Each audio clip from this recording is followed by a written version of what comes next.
اللہ تبارک و تعالیٰ نے ان لوگوں کو جب اقتدار دیا، وہ کون لوگ تھے؟ سیدنا صدیق اکبر، حضرت فاروق اعظم، سیدنا عثمان غنی، حضرت مولا علی رضوان اللہ تعالی علیہم اجمعین۔ اللہ نے جب ان لوگوں کو اقتدار دیا زمین کے اندر، اللہ تبارک و تعالیٰ نے انہیں نبی پاک علیہ الصلاۃ والسلام کی نیابت کے لیے چنا، تو ان لوگوں نے یہ انقلاب برپا کیا، نمازیں عام ہو گئیں، شوق سے لوگ صدقات و خیرات دینے لگے، بھلائی عام ہوئی، برائی کا کلا کما کیا گیا۔ ہمارے ہاں بھی لوگ احتساب کی باتیں کرتے ہیں، ہمارے ہاں بھی لوگ کہتے ہیں کہ میں رشوت خوری کو، کرپشن کو، ناجائز چیزوں کو ہمیشہ کے لیے جڑ سے اکھیڑ پھینٹوں گا۔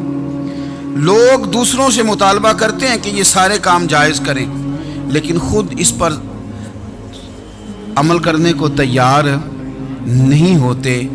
یاد رکھ لیں کہ یہ جو احتساب ہے یہ انسان کی اپنی ذات سے شروع ہوتا ہے۔ آپ جب نظام احتساب دنیا کے اندر مستحکم کرنا چاہتے ہیں تو اس میں پھر آپ کو اپنی ذات کو سامنے پیش کرنا پڑے گا۔ آج ہم بات کرنے جا رہے ہیں سیدنا فاروق اعظم رضی اللہ تعالیٰ عنہ۔ تو جناب عمر فاروق رضی اللہ تعالیٰ عنہ کا جو نظام احتساب ہے، انہوں نے اس کو گھر سے شروع کیا تھا، اپنے آپ سے اس کا آغاز فرمایا تھا۔ ہمارے ہاں یہ ہوتا ہے کہ جس بندے کے اکاؤنٹ میں اچھے خاصے پیسے ہیں، وہ بل جمع کرانے جائے تو اسے لائن میں نہیں لگنا پڑتا، مینیجر صاحب اسے آگے بلا لیتے، تو وہ بعد میں کیا کہہ رہا ہوتا ہے؟ کہتا دیکھو اللہ نے کتنی عزت دی ہے، مجھے لائن میں نہیں لگنا پڑا۔ بھائی لائن میں لگنا تو آپ کا یہ تھا کہ آپ سمجھتے کہ سارے مسلمان ہیں، مومنین ہیں، برابر ہیں، تو میں کسی کو تکلیف میں مبتلا نہ کروں۔ جب آپ آگے چلے گئے تھے تو آپ نے بہت سارے لوگوں کا حق مارا تھا، وہ لائن میں جو لگے ہوئے تھے ان کا وقت لمبا ہو گیا تھا۔ آپ نے تو اپنے آپ کو احتساب کے لیے پیش ہی نہیں کیا، بلکہ آپ نے کہہ دیا کہ جناب میرا تو رتبہ اعلیٰ ہے، لہذا یہ میرا حق بنتا تھا، مجھے تو استحکام ملنا چاہیے تھا۔ یہاں بہت سارے لوگوں نے اپنے حق میں چیزوں کو اور رنگ میں پیش کیا۔ سیدنا فاروق اعظم رضی اللہ تعالیٰ عنہ نے اس نظام احتساب کو اپنے گھر سے شروع فرمایا۔ حضرت عمر فاروق رضی اللہ تعالیٰ عنہ اپنے بچوں سے فرمایا کرتے تھے کہ جب میں حکم لوگوں کو کروں گا نا، اپنی رعایا کو، مسلمانوں کو میں کوئی حکم دوں گا تو تمہیں پہلے اس پر عمل کرنا پڑے گا۔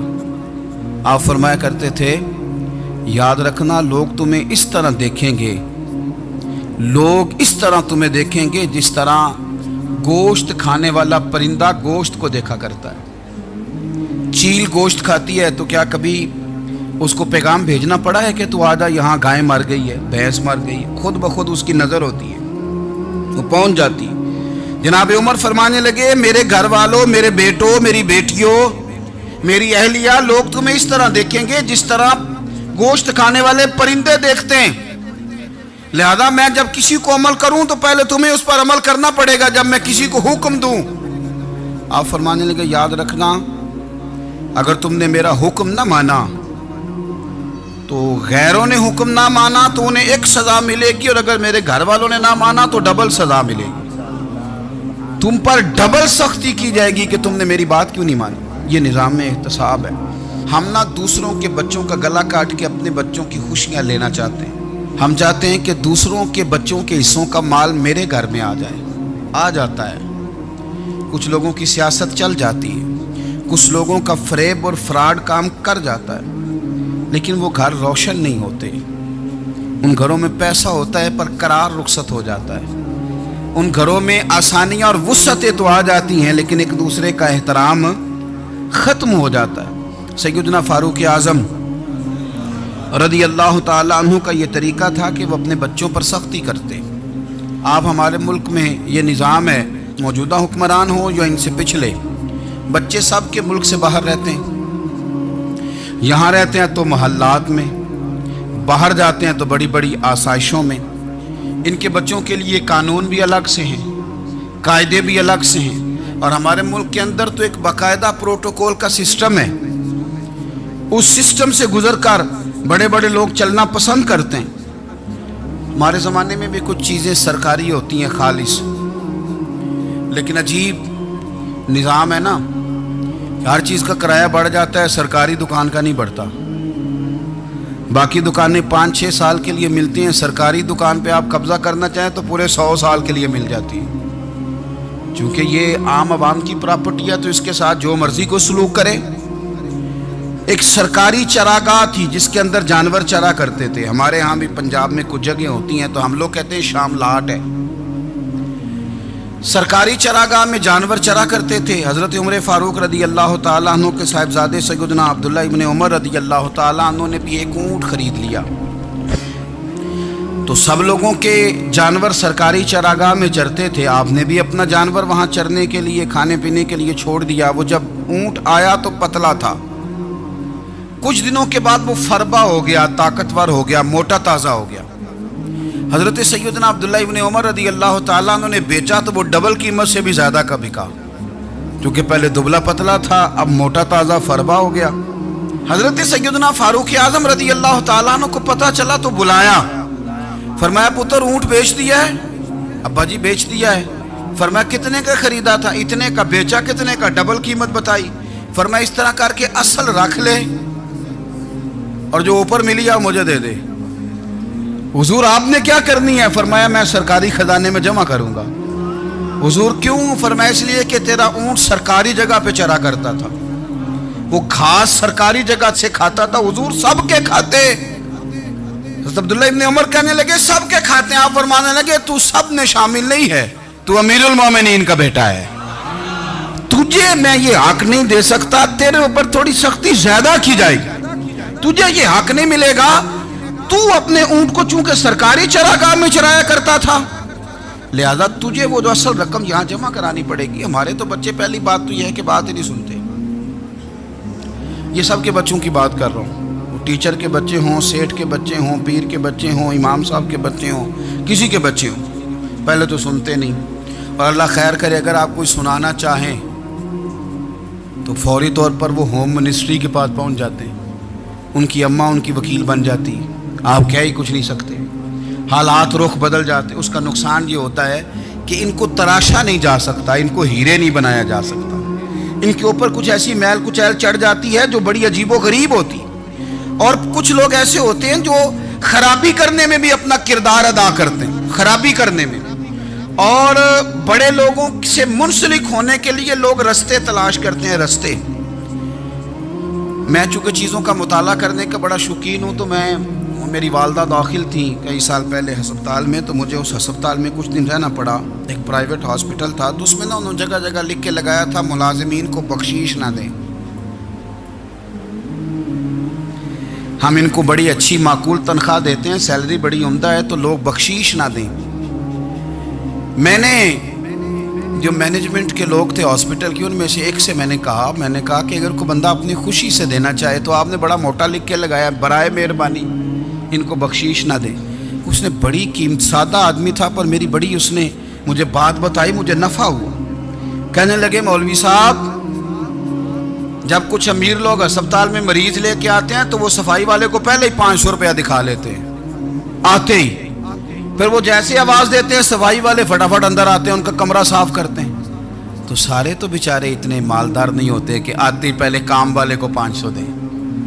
پھر نقصان کیا ہوتا ہے کہ یہ جن کی ذمہ داری ہے بہت ساری ڈیوٹیاں کرنے کی، یہ ڈیوٹی نہیں کرتے، یہ پلٹ پلٹ کے ان کی طرف دیکھتے ہیں جن کے گھر سے سالن صحیح آتا ہے، ادھر ان کی توجہ زیادہ ہو جاتی ہے، جو نوٹ ان کو زیادہ دکھاتے ہیں، جو پھل لے کے آتے ہیں تو آدھا ان کو دیتے ہیں۔ تو ہم یہ کہتے ہیں یہ کام ہی نہ کرو، یہ اپنی تنخواہ پہ کام کریں تاکہ ہر آنے والے کا درد سمجھیں، ہر ایک کو یکساں یہ سروسز فراہم کریں۔ تو ہم یہ کام کرتے ہیں، ہم ایم پی اے کے اور کسی سے ہمارا تعلق نہ بنے تو ہم جناب اس کے ڈرائیور سے ہی تعلق بنا لیتے ہیں، ہم وہ جو آپریٹ کرنے والا ہوتا ہے ٹیلی فون اسی سے بڑا تعلق بناتے ہیں، اس کو مٹھائی کا ڈبہ جلدی پہنچا دیتے ہیں۔ تو اسی طرح سے بڑے لوگوں کی اولادوں کو بگاڑا جاتا ہے۔ حضرت عاصم بن عمر رضی اللہ تعالیٰ عنہ، یہ سیدنا فاروق اعظم کے بیٹے تھے، مصر گئے تو لوگوں کو پتہ چلا حضرت عمر کے بیٹے آئے، لوگوں نے تحفے دیے، بڑی بڑی چیزیں آپ کو دی، حضرت عمر کا بیٹا آیا، بڑے گفٹ دیے۔ تو صاحبزادے واپس آئے تو ان کے پاس بڑے تحائف تھے۔ سیدنا عمر فاروق رضی اللہ تعالیٰ عنہ نے دیکھا تو فرمایا ادھر لانا تحفے، کہا ابا جی لوگوں نے مجھے دیے ہیں. فرمایا تو نے کیوں بتایا تھا کہ میں امیر المومنین کا بیٹا ہوں؟ کہا حضور ان کو ویسے ہی پتہ چل گیا.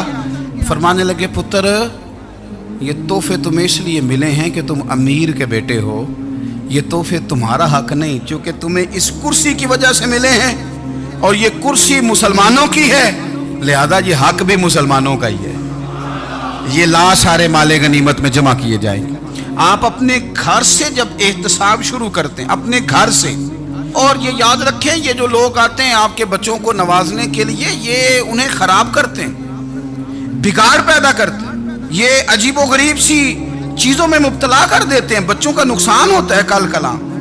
پھر جو شاپر اچھا لے کے آئے پیر صاحب کے بچے ذرا اس سے پیار سے ملتے ہیں، نقصان ہو جاتا ہے، یہ دستے نگر ہو جاتے ہیں، یہ لوگوں کی طرف جیتے ہیں، دوسروں پہ ڈیپینڈ کرنے لگتے ہیں. حضرت ابو موسیٰ اشعری رضی اللہ تعالیٰ عنہ نے پہلے تو ایک قلین بڑا سونا تھا، تو آپ نے حضرت عمر کے گھر بھیج دیا کہ چلو ان کے گھر میں ان کی اہلیہ بچھا لیں گی. کہیں سے تحفہ آیا. پھر وہ جس کمرے میں مال غنیمت اور خزانہ رکھا جاتا تھا اس کی صفائی کر رہے تھے تو ایک دینار مل گیا. تو وہ دینار بچے سارے جا رہے تھے تو ان میں سے حضرت عمر کے ایک بیٹے کو چھوٹے کو بلایا اور بلا کے کہا پتر یہ دینار لے لو. حضرت عمر نے دیکھا کہ بیٹے کے ہاتھ میں دینار بھی ہے اور گھر میں قالین بھی ہے.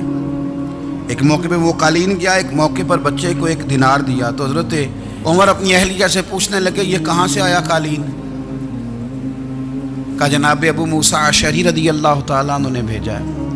بیٹے سے پوچھا دینار کہاں سے آیا؟ کہا مجھے انہوں نے ہی دیا ہے. آپ نے وہ دینار بھی لیا اور قالین بھی لیا اور اس کو لپیٹا اور جناب ابو موسیٰ اشعری کو بلایا اور اتنے سخت ناراض تھے. فرمانے لگے ابو موسیٰ اشعری سے کہنا میرے پاس پیدل آئے، گھوڑے پہ نہ آئے. اور جب آئے حضرت ابو موسیٰ اشعری تو جناب عمر اتنے ناراض ہوئے کہ وہ قالین لپیٹ کر تو ان کے سر پہ مار دیا. فرمانے لگے پکڑو اپنا دینار، تمہیں پورے مدینے میں میرے بیٹے کے علاوہ کوئی اور نہیں ملے تھا جسے تم خراب کر سکو، میرا پتر ہی ملا تھا بگاڑنے کے. کس نے اجازت دی تم میرے بیٹے کو دینار دو؟ کیوں لائے تم میرے گھر میں قالین؟ حضرت عمر فاروق رضی اللہ تعالیٰ عنہ فرمانے لگے میں زمین پہ سونے کا عادی ہوں، زمین چٹیل بھی ہو تو رب کا بندہ بن کے سوتا ہوں تو اللہ مجھے آرام اور سکون کی نیند عطا فرما دیتا ہے. مجھے تمہارے مخملوں کی اور قالینوں کی ضرورت نہیں ہے. احتساب یہاں سے شروع ہوتا ہے بھائی. یہاں سے ہم نہ اپنے گھر میں بیٹھ کے مایوس باتیں کرتے ہیں اور فلانے کے بچے کہاں پہنچ گئے، فلانے کے بعد بڑا پیسہ آ گیا، میں کچے مکان میں رہوں، میں یہ کروں، دیکھو مجھے نہیں سہولی. یہ تو آپ مایوسی والی باتیں کر رہے ہیں، یہ تو آپ کمزور باتیں کر رہے ہیں. یہ تو اس طرح کی باتیں تو ہارے ہوئے لوگ کرتے ہیں. اس طرح کا لب و لہجہ تو ان لوگوں کا ہوتا ہے جو احساس کمتری کا شکار ہوتے ہیں. یہ آپ نے کس طرح کا لب و لہجہ اور اپنے بچوں کو آپ بھکاری بنا رہے ہیں تاکہ دوسروں کو دیکھیں تو مایوس ہو جائیں. اٹھ باندھ کمر کیوں ڈرتا ہے، پھر دیکھو خدا کیا کرتا ہے. آپ کا جو احساس ہے وہ اتنا خوبصورت ہو، آپ کے لہجے کے اندر اس قدر ٹھہراؤ ہو، آپ کو اطمینان آ چکا ہو، اور آپ کے بچے کبھی بھی کمپیریزن نہ کریں اپنا کسی کے ساتھ. کبھی بھی انہیں کرنے نہ دیں. آپ وہ کبھی یہ بات نہ کریں کہ فلانے زیادہ اچھا کھاتے پیتے ہیں تو ہم کدھر ہیں. کرنے نہ دیں.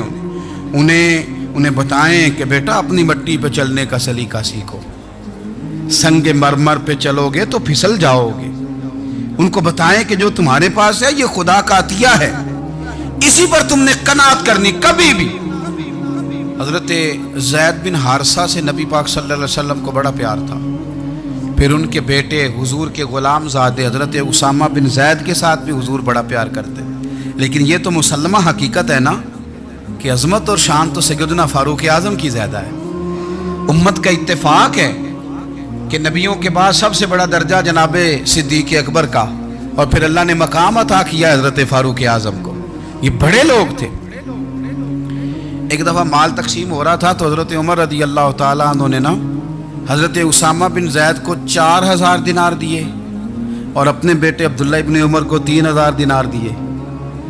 تو حضرت عبداللہ ابن عمر گھر جا کے کہنے لگے ابا جی اسامہ میں وہ کون سی خوبی ہے جو میرے اندر نہیں، اور اسامہ کے باپ میں وہ کون سی خوبی ہے جو آپ کے اندر نہیں. تو حضرت عمر کی عاجزی دیکھیے،